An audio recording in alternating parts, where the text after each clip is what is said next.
Still brown. You didn't look close. Still brown. I know it's getting late, but I wanted to share a couple thoughts about Mark. One of them is more serious, and then a couple of stories.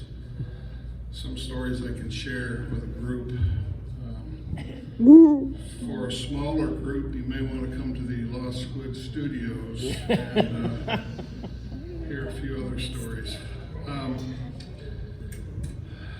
This is going to be tough. I don't know where that name come from, but I'm sure they'll tell you. Rob, I feel your emotion here. Mark Gilbert was my friend.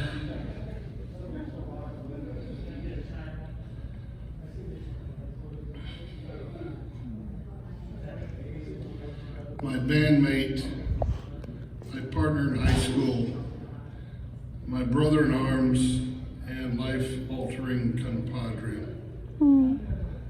I arrived in Altamont, Illinois in 1970 when my new stepfather and mother moved the family away from Michigan. I was coming out of a nasty parental divorce, and so that's kind of emotionally bruised and damaged and very scared. To the surprise of some of you in this room, I was a gigantic introvert at that point in life. 15 years old and scared of my shadow. I dreaded starting a new high school in this foreign place and meeting kids who didn't know me or my past. On top of that, my new dad wanted me to sign up for baseball. I'd never played organized sports before, and so much change flooding me at age 15. For the baseball players in the room, I didn't write this part here, but you might remember Shoots and Fest. What kind of team we had with 10 players on it, because that's all that remained on the team after Shoots and Fest. We did not win the conference. Enter Mark Gilbert, this tall, lanky, skinny dude. For some reason, took a liking to me. He was not introverted in any way. Seemed to know all the kids in town. I had nothing, the way of knowing that the Gilberts were like Altamont royalty. Mark's dad was the largest builder, business owner, mayor. He might have preached somewhere for all I know.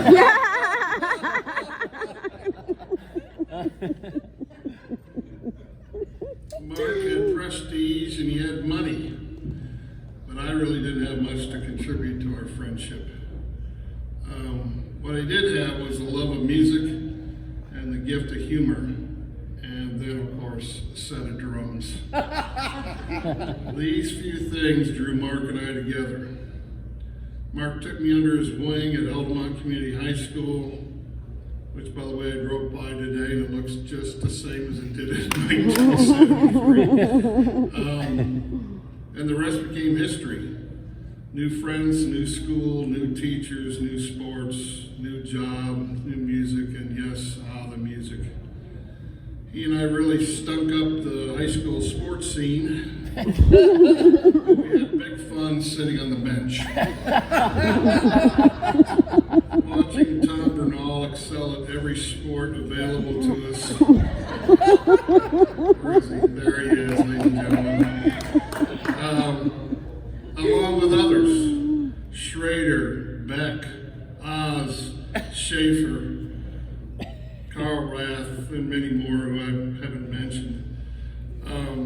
The one sport Mark and I did pretty well in was tennis, of all things. Somewhere on there, Brian has a picture of Mark in his tennis outfit. We looked surprisingly like Mutt and Jeff twins on there. You know, the short shorts and the high socks, just extremely becoming. We both had the same tennis rackets. Some of you may remember Jimmy Connors back in the day, and he was a big deal. And he was one of the first to have a steel tennis racket that wasn't made of wood. And so, of course, we had to have that stuff, right? So Mark and I got the T3000, I think, Brian, it's something like that, right? Yeah. Absolutely. T3000, we Yep. dressed in red, God knows why, and we won the doubles tournament in Altamont. The Altamont News had a tournament, and we won it in 1973. I failed to bring the trophy, which I still have in my drum studio. It doesn't have a racket anymore, but it's still got 1973 Altamont News on it. And I think the picture that Brian has is actually of the day we won the tournament. So we did excel at one teeny weeny sport. That's because we're both pretty tall, and Mark at the net was formidable. I mean, you couldn't get it around him. Mark then helped get me into my first official job at the now infamous and defunct Dutch Pantry. I'll have everybody here that worked in the Dutch Pantry raise their hands, but we won't do that just yet. How nuts was the Dutch Pantry for all those that were here?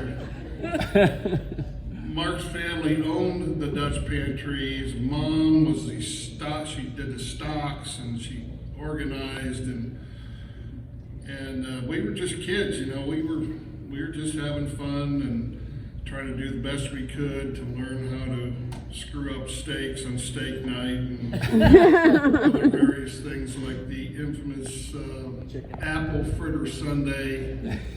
God, that was good stuff. I was about 140 pounds then. See what it did to me. Invaluable experiences we had. We had a manager. His first name was Red. Brick. I don't remember. Brick. What? Brick. Brick. Yeah. This guy was a beast. He knew how to yell with the best of them. I don't know if he had military experience or what, but he just kicked the crap out of us. But at the same time, we kind of learned from him. I'm going to give him a little bit of credit. And he did have a heart. I can see it now. I couldn't see it then. Busboy, eventually a cook. The life of crazy kids. Boy, could I tell you guys some stories in there. Tom and I were sharing a few minutes ago. For all you girls that had to get up there on that tall chair to take the ice cream machine apart, we had a good time with that. Mark had a great idea one night. At least I thought it was great, and a few others thought too. So Dutch Pantry was one of the places that had 5 different kinds of syrup for pancakes. It was one of their trademarks, I guess. So they had maple, that's standard. Nothing sugar-free, by the way. Maple, blueberry, strawberry, cherry, and I think like pineapple or some funky-looking yellow thing. And Mark said, it'd be pretty neat. This is one of those stories I can tell. Yeah. It'd be pretty neat if we just, they had lots of these. They came in like a thing. You'd hand them to the patrons, and they'd have all 5 choices. You didn't have to ask. And so we kept one of those 5 container things back by the bus station, and we changed out the cherry with slow gin.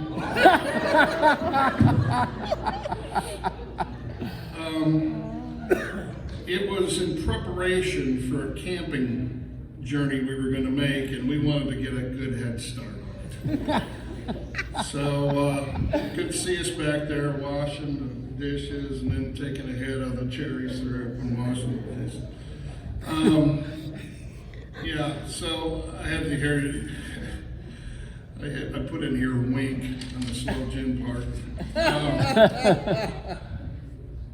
There was our favorite pastime, and that was making music and raising hell. The legend of Cheech Wizard was born in the office, and Dave, Mark, and myself became kind of inseparable for a couple of years. we just loved music. Mark loved music. He played the bass and he played some rhythm guitar and he wrote, as you've heard from a couple of folks already, wrote some music. Going off script a little bit, we had a teacher, her last name was Geese King, and she taught various subjects, but in English, in particularly her senior year, somehow she was pretty strict by the book kind of person, right? So, but somehow she got creative, and she decided the last part of the year we could participate in ideas that we came up with for study topic. So Dave, myself, and Mark said, well, this English stuff is crap. We can't be doing this. So we came up with something called the, what was Creative it? songwriting. The what? Creative songwriting. Yeah, creative songwriting. And we laughed because we figured there's no way she's buying into this. And by gosh, if she didn't do it. Dave shared him the other day. He was flunking before that part of the class. He then got an A plus. A plus. And we got to play a little concert for our class. So Dave had written a song, I think Mark had written a song, and we played Summer Breeze from Seals and Crofts and maybe one other tune. But that was kind of the fun that we had together as Cheech Wizard. So you guys knew the office building or the business building, whatever the case was. It's now also no longer there. I see parties, music, friends, and just figuring out life and screwed around a lot. Some of you probably remember the outdoor concert at concerts at SIU Edwardsville. Seals and Crofts, Emerson, Lake and Palmer, all awesome experiences. A lifetime of memories in just 4 years with Mark. I moved away from Altamont, but never did I forget those times. Mark's humor and ability to make everyone laugh, even when he was directly picking on them, made him a legend. He and I would take turns jousting and volleying jokes and picking on each other all the time, and it became something that just we expected to do with each other. Mark changed me from this meek, injured, introverted little kid to the opposite. Mark was just that kind of guy. Brilliant was his mind, as most of you guys know. Guys like myself and Mr. Burrows, Steve, there he is, and others, we had to work pretty hard to get grades. Mark just got grades. Somehow it just like he touched a book and it all went in his head. I don't know. While the rest of us are sitting there slaving away, Mark's almost leaving the class and he's having a big time with it. I'll leave you with this thought on this part, and then I'll tell the funny little stories. Some 40 years after high school, Cheech Wizard found ourselves again. So you see, sometimes social media can be a good thing. I got connected with Dave via LinkedIn, and his picture on LinkedIn, I don't know if it's still that way, but he's got this funky looking hat on, and he wrote and said, "Hey, is this the Rick Afton I know from high school?" And I looked at the guy in the hat, and I went, "I don't know who this guy is." No, that's Dave Cornell. So one thing led to another, and Mark and I and Dave decided we'd put together something called Wiz Fest. And that might have even been Brian's, I don't know. Wiz Fest. No, I think you guys came. It became something we did for like 4 years. And it's funny because we picked right up as if we'd never been separated. And that was 40 years between the times we'd ever played. Several falls we had this small reunion concerts at the Cornell Ranch, I called it. And Cindy's not here tonight, but she did a hell of a job for us along with the rest of Dave's tribe. And so some of you had a chance to come and have some fun doing that. All three of us continued in our music, even though we were apart. And once back together again, the music just kind of fell in together. There's a sentimental thing not anybody's really heard this. Well, Brian read this, so he knows. But after the first Wiz Fest, I was staying at a hotel in Mattoon, and Mark was going to drive. He's actually going to drive home after that. And there's a stop sign before you get on the main road, and we both pulled over and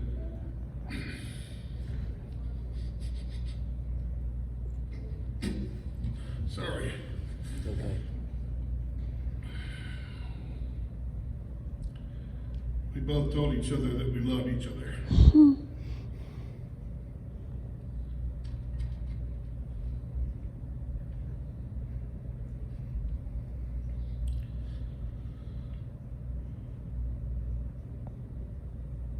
I'm gonna miss him, as we all are. So, love you, brother. Now for a couple happy things. Oh, that was tough. The camp out. On some of these pictures, you'll see 6 or 7 guys on 10-speed bicycles. This is before we had cars. But that wasn't going to stop us. Look at Tom. That wasn't going to stop us. So we decided, we'd take our bikes and we'd have an overnight trip in the middle of absolutely nowhere and have a camp out. We really didn't have much of a plan, but we cobbled something together for, I think we were 16-year-olds or 15, 16-year-olds. And so we gave each other a task. You had to do something, right? So several guys brought chips. That's the easy part. Started by chips. Jerry Trier's brother, who married Sharon Allen, was our hookup for beverages, as he did numerous times. Well, he really came in handy. So picked up other kinds of snacks. Somebody even made potato salad. I would guess their mom made potato salad. There's no way that we would have done that. And I was given the task to bring the meat to barbecue. I figured, how difficult can that be? Bring the meat. So we rode several miles into the night, a long way from civilization, set up camp. What we did, I don't know where any people were near us, but Mark was the leader of this motley crew. He had a nice bike, and he was, you've seen him, he's long and lanky, and he could ride like crazy. We got the fire going and put the meat on to cook. Beverages are flowing, jokes are freely being said, and of course the lies and tall tales about girls that we just talked about. The meat cooked and cooked and cooked, but nothing seemed to be happening. So we got pretty desperate because we didn't know what the hell was going on. We took the meat and threw it directly into the fire. And later we had chunks of burnt carbon beef that we were starving, so we tried to eat them. It was a disaster. Mark was on me like flies on crap because none of us could figure it out. Well, upon returning home, I found out that I had purchased, and this is for all the people that cook, you understand this, stewing beef. No, it looked good, but it was not going to cook on a barbecue. Needless to say, Mark had a lifetime of insults for me on this particular one. One more story. Property damage is the name of this one.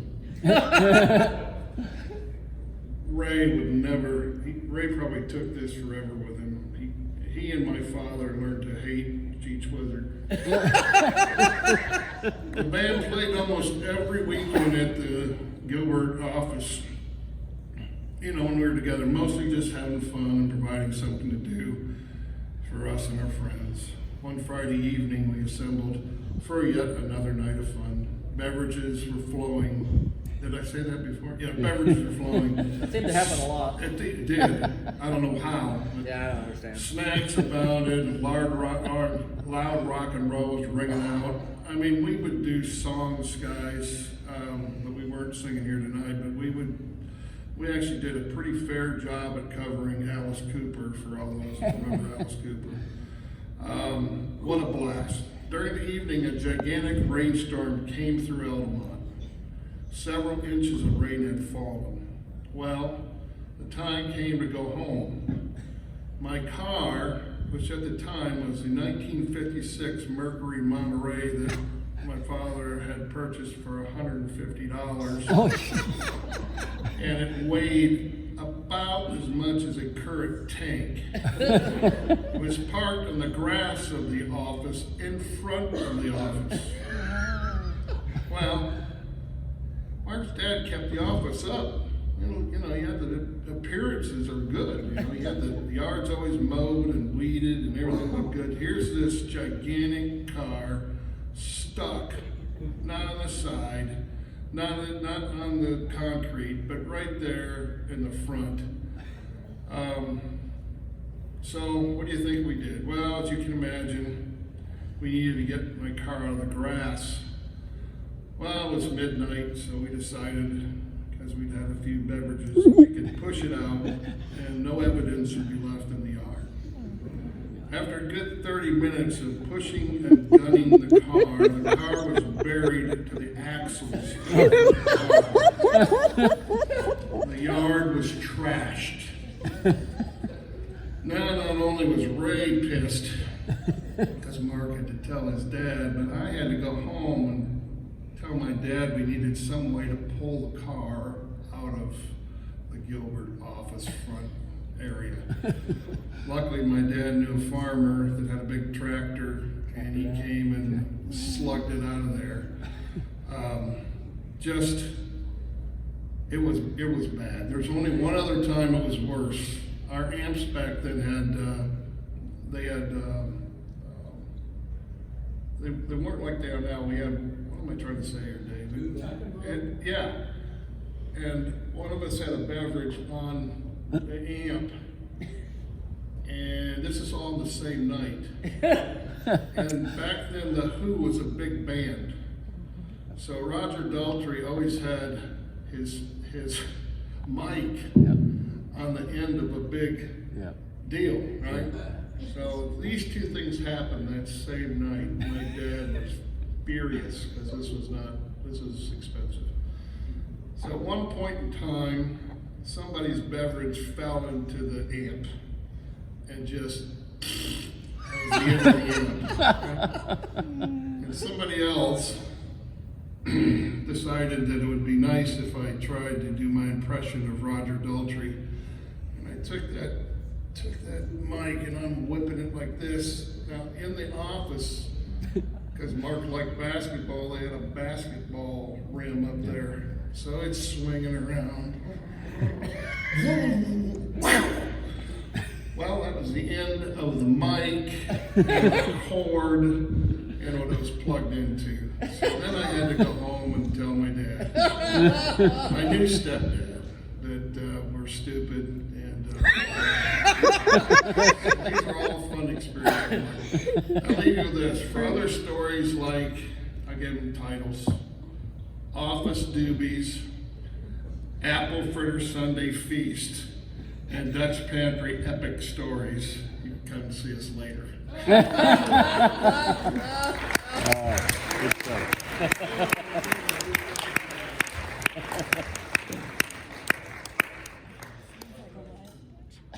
Yeah, they definitely